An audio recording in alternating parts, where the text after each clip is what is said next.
Before highways carved through America, before engines replaced hooves, there were paths.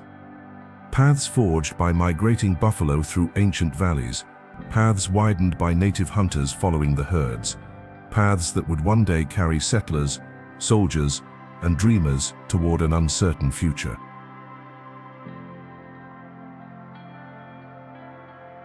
Virginia contains over 3,500 miles of designated scenic byways, more than any state on the East Coast.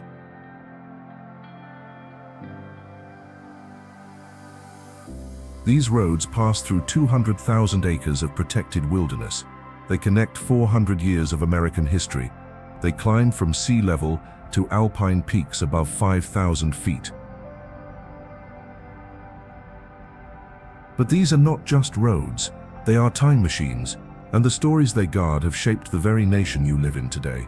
From the ridge where the Blue Ridge Mountains earned their name, to a 23-mile parkway where America was born and won its freedom, to a dragon's spine of 438 curves through coal country. This is the definitive guide to driving Virginia.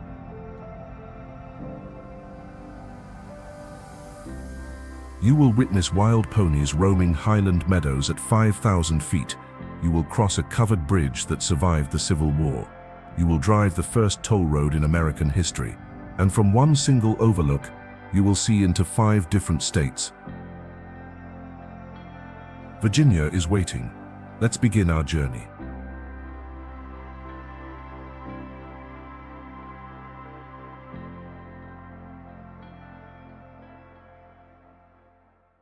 In 1931, unemployed men began carving a road into the spine of a mountain range.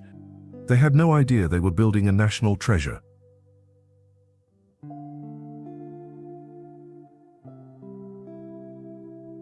The Great Depression had devastated America. Millions were jobless, families were hungry, hope was scarce. President Herbert Hoover had a vision. He imagined a road that would put men to work and preserve one of the most beautiful landscapes in the eastern United States, a road that would run along the crest of the Blue Ridge Mountains, offering views that had been seen only by those willing to climb.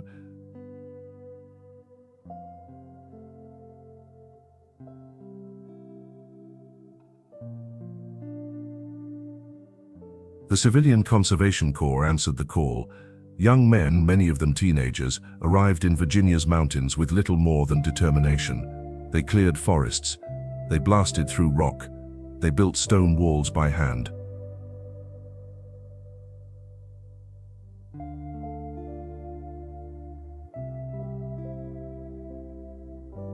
By 1939, they had completed 105 miles of road, 75 overlooks, a ribbon of asphalt balanced on the spine of the Blue Ridge. They called it Skyline Drive.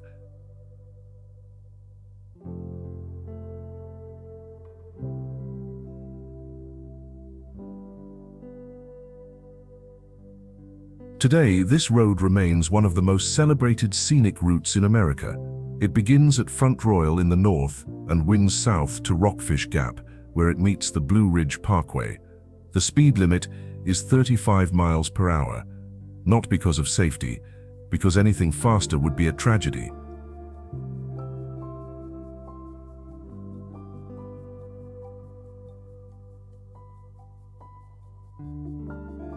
Every overlook tells a story. To the east, the Virginia Piedmont rolls toward the Atlantic.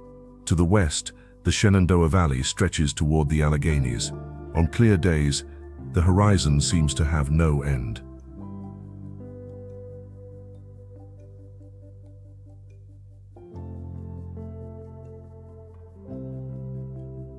The drive changes with the seasons. Spring brings wildflowers and blooming mountain laurel. Summer wraps the ridges in green.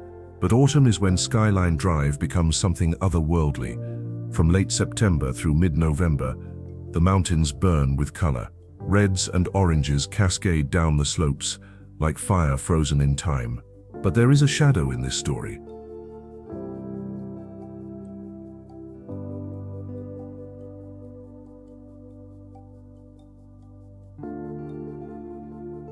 To create Shenandoah National Park, The government removed nearly 500 families from their mountain homes. Some left willingly, others were forced. The Fox Hollow Trail still passes the stone foundations of those forgotten homesteads. Beauty and loss, progress and sacrifice. This is the American story, and Skyline Drive carries it all.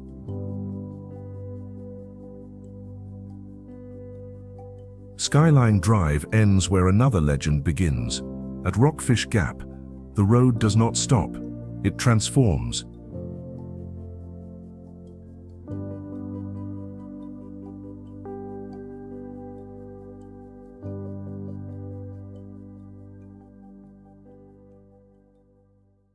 "469 miles of road, 0 traffic lights, 0 billboards, 0 commercial trucks. This is the most visited unit in the entire national park system."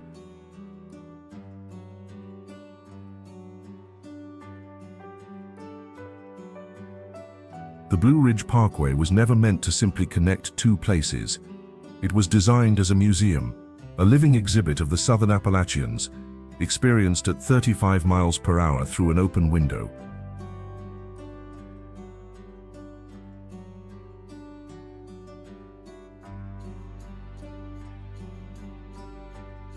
Construction began during the Great Depression as a public works project.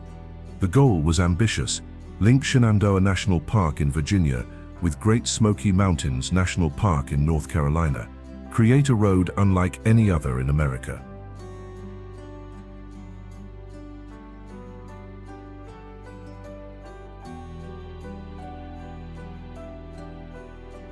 Virginia claims 219 miles of this masterpiece.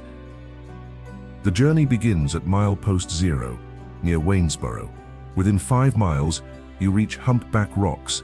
Here, a collection of preserved log structures shows how mountain settlers lived in the 19th century. The farmstead clings to a steep slope, surrounded by the same views those families woke to generations ago.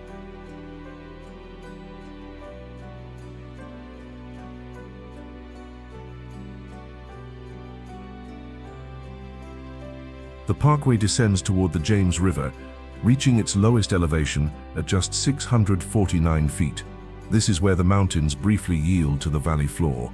Cross the river and begin climbing again.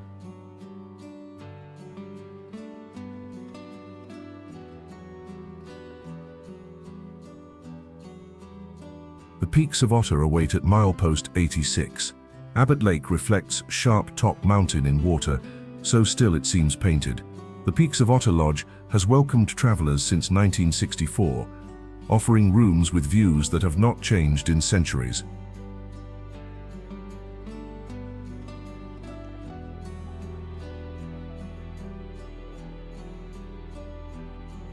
But the photograph everyone takes waits further south. Mabry Mill, milepost 176. A wooden gristmill stands beside a reflecting pool, surrounded by forest. It is the most photographed location on the entire Blue Ridge Parkway. Ed Mabry built it in 1910 to grind corn and saw lumber. Today it grinds time itself. Stand here long enough and you forget what century you are in.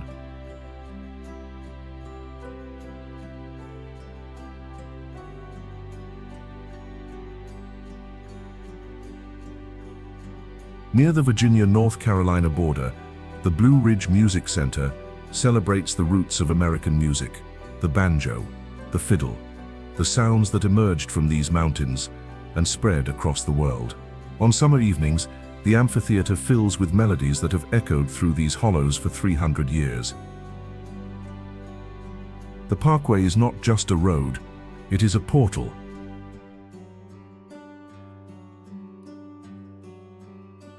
The Blue Ridge tells stories measured in millions of years, but 200 miles east, a 23-mile road tells a story measured in centuries, the story of how America began.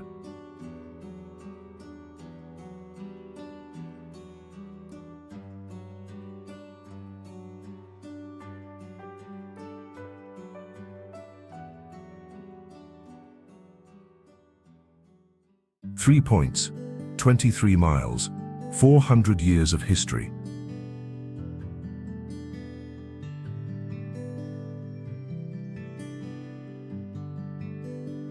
This road connects the place where English colonists first landed to the field where British soldiers finally surrendered.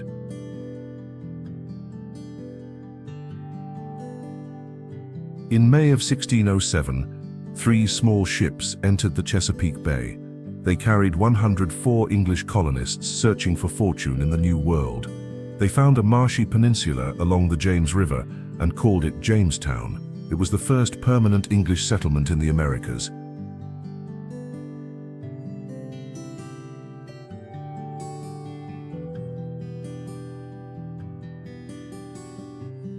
The Colonial Parkway begins here, at the edge of that swampy shore. The National Park Service built this road between 1930 and 1957, and they built it with intention. No commercial development is visible. No modern intrusions break the spell. The bridges are clad in handmade brick, laid in patterns that colonists would have recognized.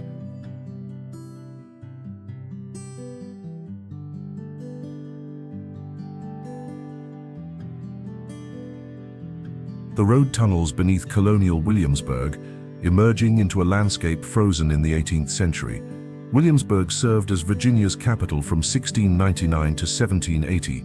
Here, in taverns and assembly halls, men like Thomas Jefferson and Patrick Henry debated ideas that would ignite a revolution. The College of William and Mary, founded in 1693, still stands. Its graduates include 3 American presidents.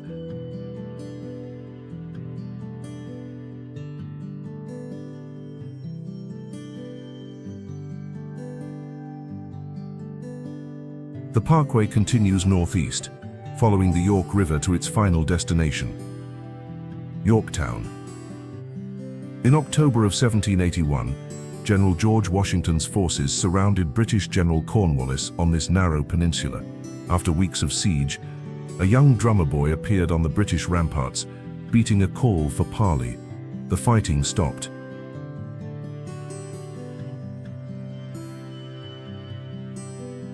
On October 19th, the British Army marched out of Yorktown and laid down their weapons.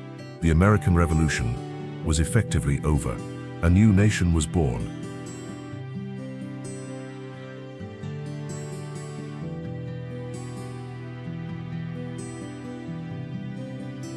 The Colonial Parkway connects these 3 points with asphalt and intention. Jamestown, Williamsburg, Yorktown, the beginning of English America.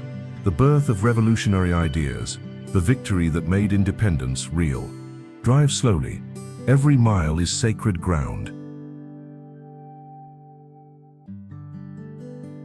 Colonial Parkway connects where America was born to where it won its freedom. But inland, another road carries an older story, a story written by Buffalo.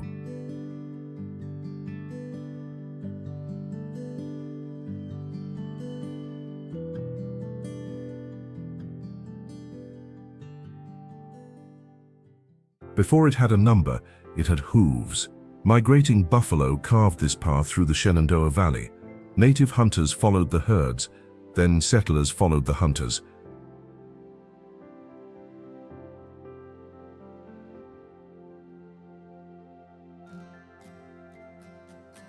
Route 11 runs 339 miles through Virginia, parallel to Interstate 81. But while the interstate rushes travelers past the valley, Route 11 invites them in.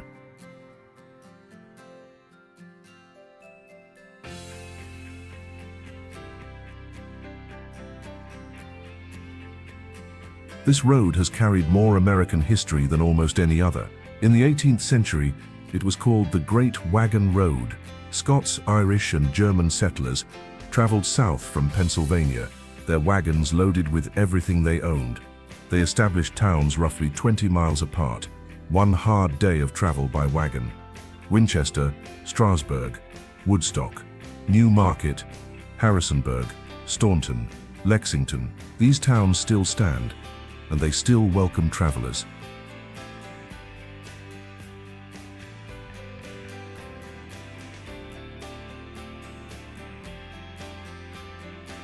Between New Market and Mount Jackson, a detour leads to Means Bottom Covered Bridge. Built in 1893, it spans 204 feet across the North Fork of the Shenandoah River. It is the longest covered bridge in Virginia and one of the last remaining covered bridges still open to traffic.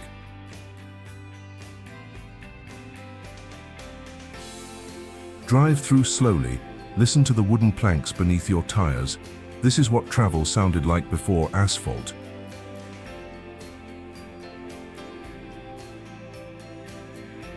Lexington anchors the southern stretch of Route 11. Washington and Lee University spreads across a campus designated a National Historic Landmark. The Virginia Military Institute stands nearby, its cadets still marching in formations that echo the Civil War. Stonewall Jackson is buried here. Robert E. Lee is buried here. The weight of history presses down on these streets. But Route 11 is not only about the past.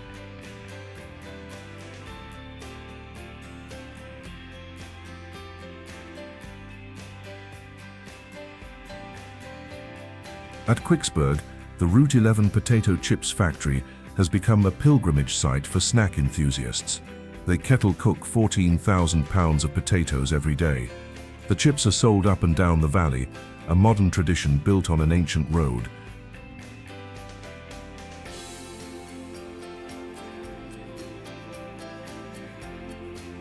Route 11 is a reminder.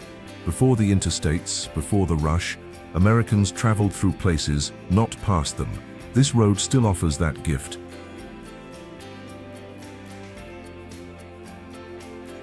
Route 11 winds through history at valley level, but to understand Virginia's true scale, you must climb, and at the roof of the state, something wild is waiting.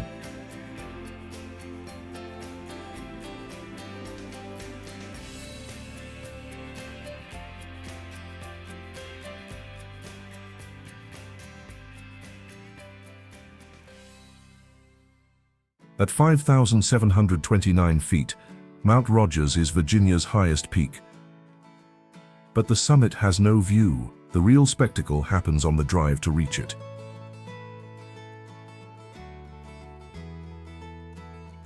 The Mount Rogers Scenic Byway winds through the Jefferson National Forest in Virginia's remote southwest corner. The landscape here feels displaced, transplanted from Scotland or the high Alps. Rocky balds stretch toward the sky. Fraser fir forests, usually found only in Canada, cling to the ridges. And then there are the ponies.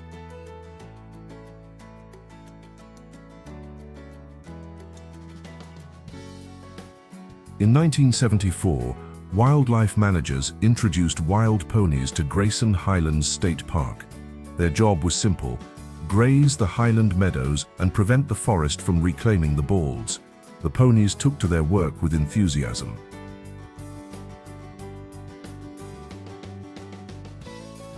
Today, over 120 ponies roam freely across the highlands. They approach hikers without fear. Their shaggy coats and curious eyes have made them the most photographed residents of Virginia's high country.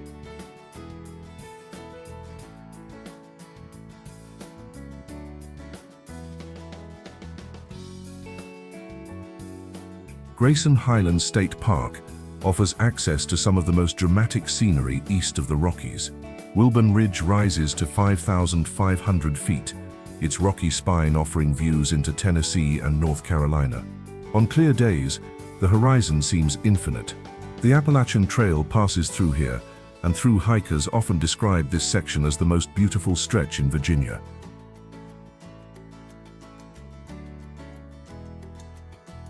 The summit of Mount Rogers itself is a different world entirely. Dense spruce and fir forest closes in. Dripping with moss, the air smells of Christmas trees and damp earth. A small brass marker embedded in rock indicates the highest point. There are no sweeping views, only the quiet knowledge that you are standing on Virginia's roof. But the journey there, the highland meadows, the wild ponies, the endless ridgelines, that is where the magic lives.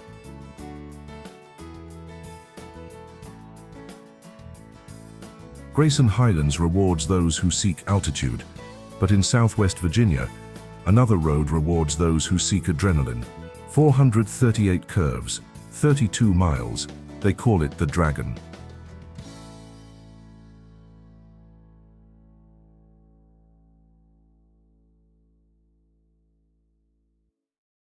A veteran returned from Europe dreaming of alpine passes. He found them in Appalachian coal country, and he gave the road a name that would draw riders from around the world.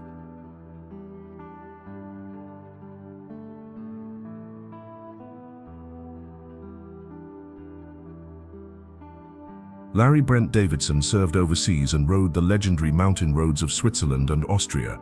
When he came home to Tazewell County, Virginia, he looked at Route 16 with new eyes.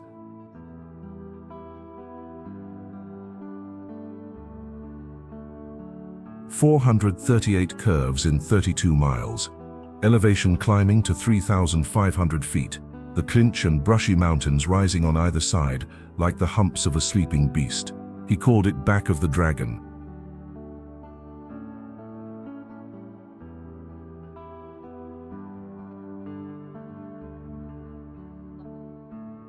The road connects Marion to Tazewell through some of the most rugged terrain in Virginia. This was coal country. Towns that once boomed with industry had fallen quiet. The young had left.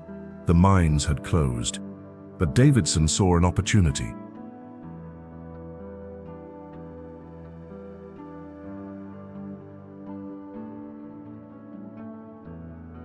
He began promoting the route to motorcycle enthusiasts. He opened a gift shop. He convinced the state to designate it an official scenic byway. Word spread through riding communities across the East Coast.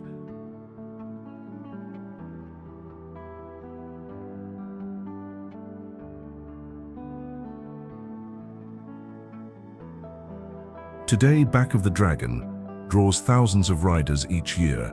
They come for the curves, the endless succession of sweeping turns and tight switchbacks that demand focus and reward skill. They come for the views, the deep valleys and forested ridges that appear around every bend, and they come for something harder to define.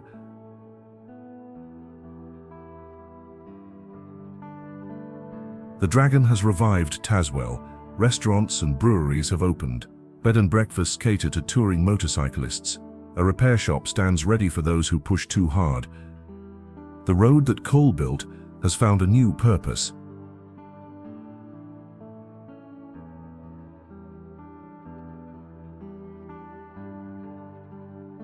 For drivers seeking a challenge, Back of the Dragon delivers.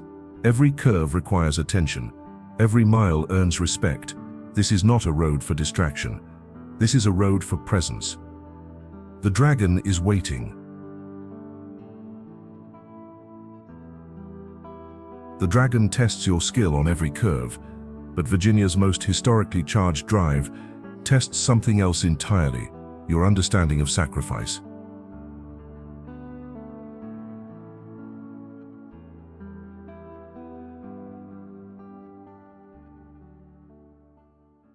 Five presidential homes, countless battlefields, 180 miles through the land where American democracy was both dreamed and defended.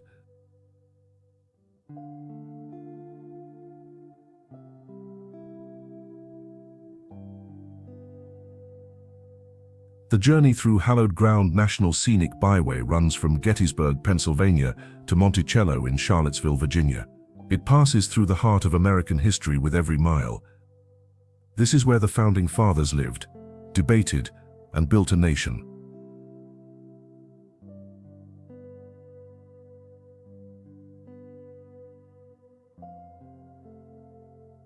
Thomas Jefferson designed Monticello on a mountaintop outside Charlottesville. He filled it with inventions, books, and contradictions. The man who wrote that all men are created equal enslaved over 600 people during his lifetime. The house he built reflects both his genius and his failures. Visitors today grapple with this complexity in ways Jefferson never imagined.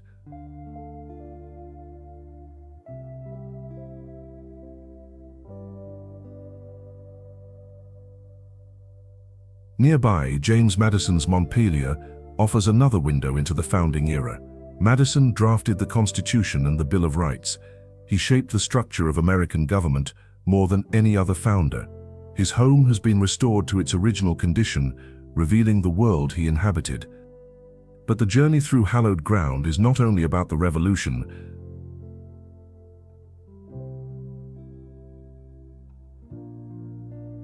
A civil war tore through this landscape with devastating force.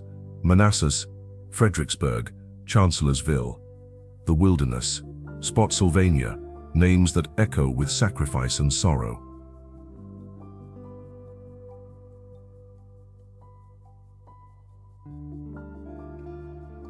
More than a dozen major battles were fought within the byways corridor.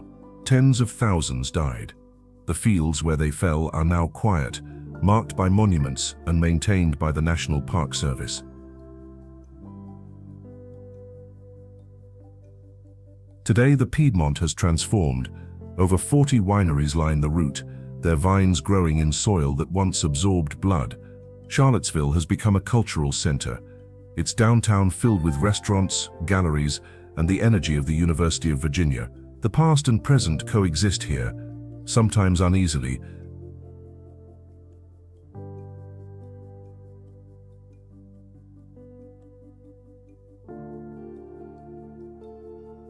To drive the journey through hallowed ground is to confront what America has been, the ideals and the betrayals, the courage and the cruelty. The hallowed ground beneath your tires remembers it all.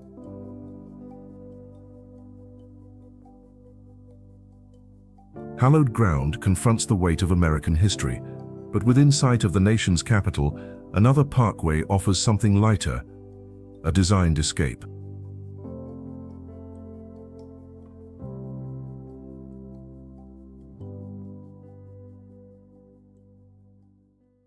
In the 1930s, planners imagined a road where the powerful could decompress, a green ribbon along the Potomac, minutes from the White House, worlds away from politics.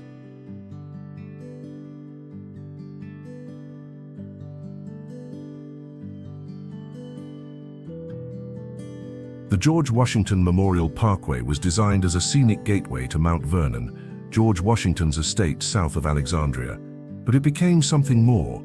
A rare space where nature survives amid the density of the nation's capital region.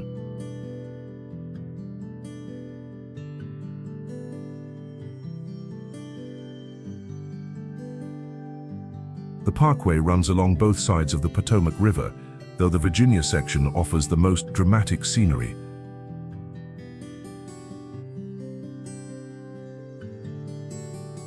Great Falls marks the highlight. Here the Potomac crashes through a series of cascades and jagged rocks, dropping 76 feet in less than a mile. Overlooks along the Virginia side offer views of the churning whitewater.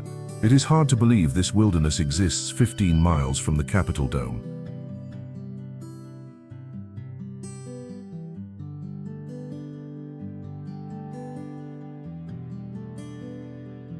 Theodore Roosevelt Island sits in the Potomac between Virginia and Washington. Accessible only by footbridge from the parkway, this 90-acre nature preserve was dedicated to the conservation-minded president. Walking trails wind through forests that feel impossibly remote, given their location.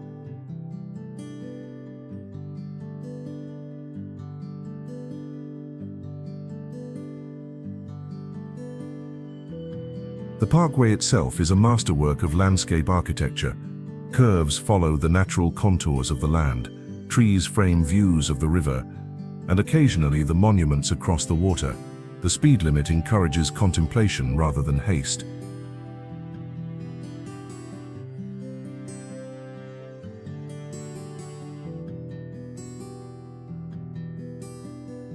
Turkey Run Park offers miles of hiking trails through forests that cling to the river bluffs. The Potomac Heritage Trail connects here, running north toward Great Falls and beyond.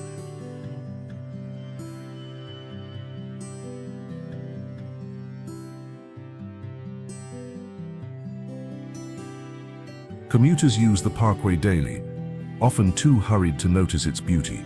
But for those who pay attention, the George Washington Memorial Parkway offers something rare: wilderness within reach of power, nature within view of monuments. A gentleman's drive, still waiting to slow you down. The Memorial Parkway brings nature to the powerful, but deep in the Shenandoah, a hidden valley brings solitude to those who seek it. A valley within a valley.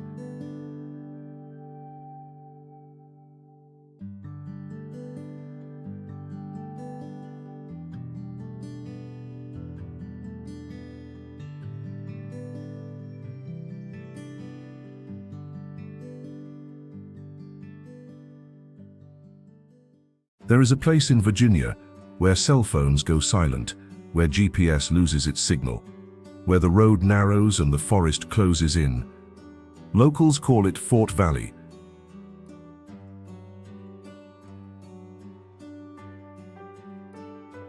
Fort Valley Road winds 12 miles through a valley enclosed by Massanutten Mountain. The geography creates a natural fortress. Sheer ridges rise on both sides, allowing only 2 entrances. During the Civil War, Confederate forces used this terrain to hide supplies and troops. Today, it hides something more valuable: silence.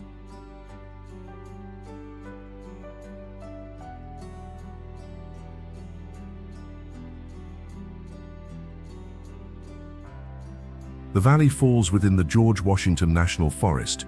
Elizabeth Furnace, named for a 19th century iron forge, offers camping and trailheads. The Civilian Conservation Corps built facilities here in the 1930s, and their stonework remains. Drive slowly. The road was not built for speed. It was built for passage.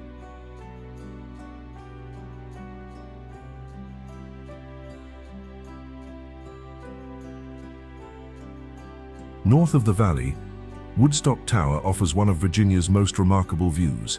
The Fire Lookout, also built by the CCC, stands atop a ridge overlooking the 7 bends of the Shenandoah River. The river loops back on itself 7 times, creating a pattern visible only from above.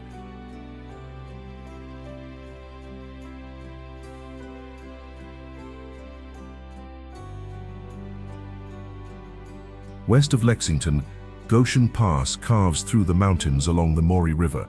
The 900-acre natural area preserve contains swimming holes, cliff faces, and hiking trails that feel far removed from civilization.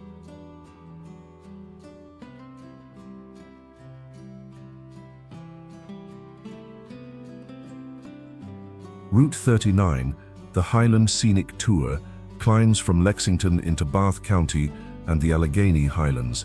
This is Virginia's least populated region. The roads are empty, the mountains are endless. The hot springs that drew visitors for centuries still bubble from the earth.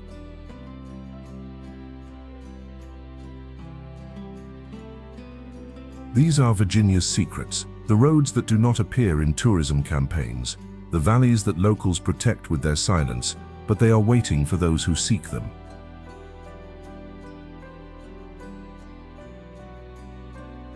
These hidden roads remind us why we drive in the first place, not to arrive, but to become lost in something larger than ourselves.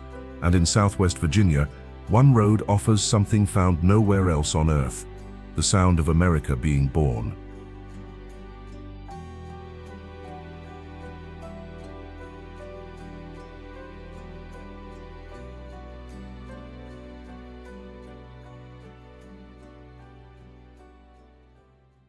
In 1927, a record producer set up a temporary studio in Bristol, Virginia. What happened next changed American music forever.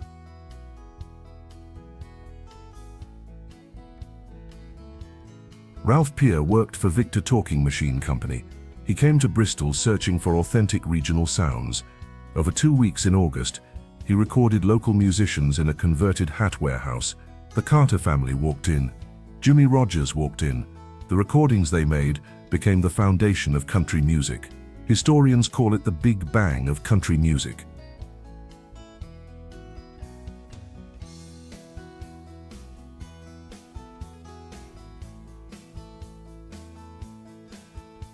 The Crooked Road traces 330 miles through southwest Virginia, connecting the places where this music still lives. 10 major venues, over 60 affiliated sites, a landscape that shaped the sound of America.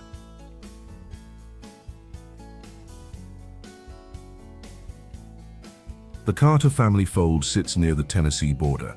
Every Saturday night, the descendants of A.P., Sarah, and Maybelle Carter host concerts in an 800-seat venue built on family land. No drums, no electric instruments, just the acoustic sound that defined a genre.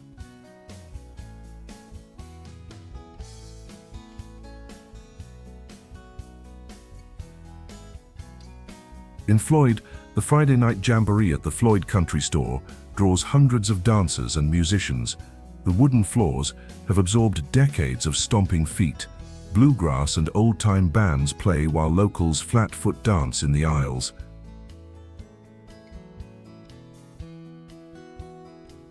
The crooked road follows Route 58 through sharp ridges and deep hollows. This is not gentle country.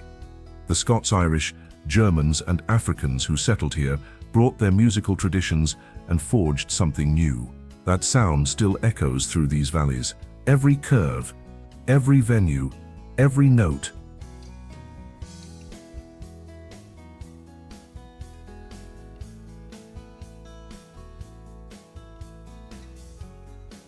The crooked road carries the sound of American music through the mountains.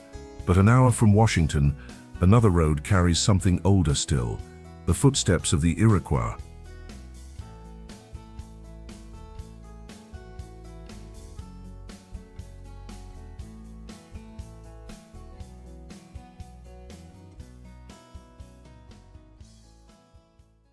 In 1786, Thomas Jefferson praised a road in Virginia as a success. It was America's first operating turnpike, and you can still drive it today.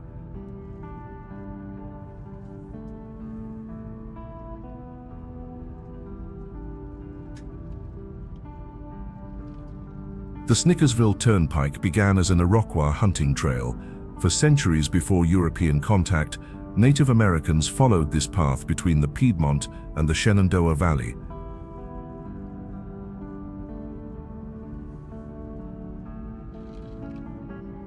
George Washington traveled this road as a young surveyor for Lord Fairfax. He stopped at Edward Snicker's Inn near the gap that would bear his name.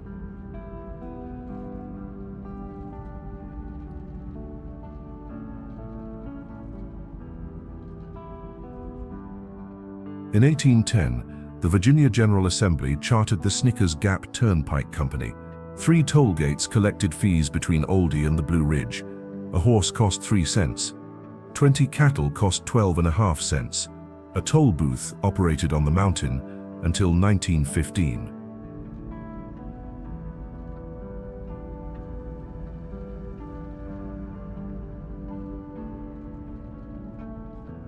Today, the road survives as State Route 734, designated a Virginia byway and listed on the National Register of Historic Places. 15 miles connect the villages of Oldie and Bluemont through some of the most pristine countryside in the Washington region. Stone walls line the road, built by hands that have been dust for generations. Hibbs Bridge, over 180 years old, still carries traffic across Beaver Dam Creek.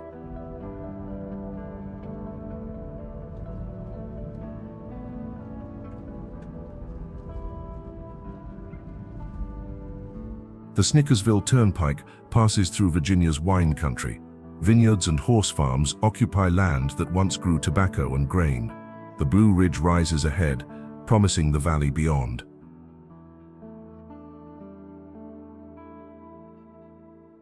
This is history you can drive, unchanged, unhurried, waiting 1 hour from the nation's capital.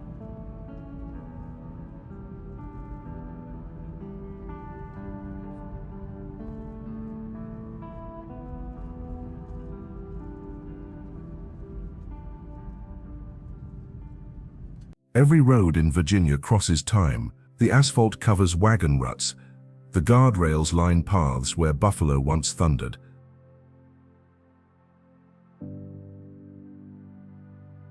We have driven 105 miles along Skyline Drive, where the Blue Ridge reveals itself overlook by overlook. We have traced the Blue Ridge Parkway through 219 miles of living Appalachian history. We have followed the Colonial Parkway through the triangle where America was born and won its freedom. We have wandered Route 11, the Great Valley Road, where settlers built towns one day's travel apart.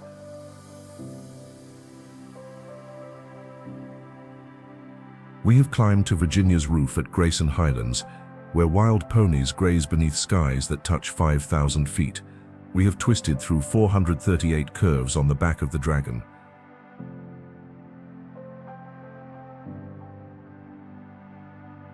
We have confronted hallowed ground where founders dreamed and soldiers died. We have escaped along the Potomac, where wilderness survives within sight of monuments.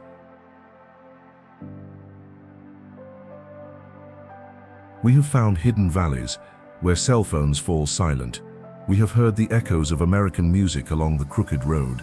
We have driven America's first toll road, unchanged since George Washington passed through.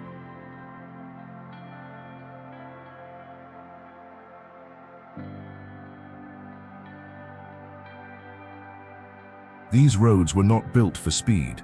They were built for passage, for connection, for the simple act of moving through a landscape and allowing it to move through you.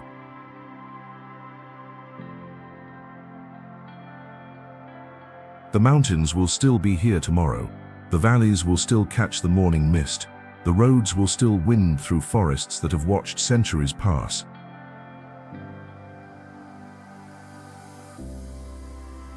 Virginia's scenic drives are not destinations, they are invitations. The question is not whether the roads are waiting, they are always waiting. The question is whether you will answer.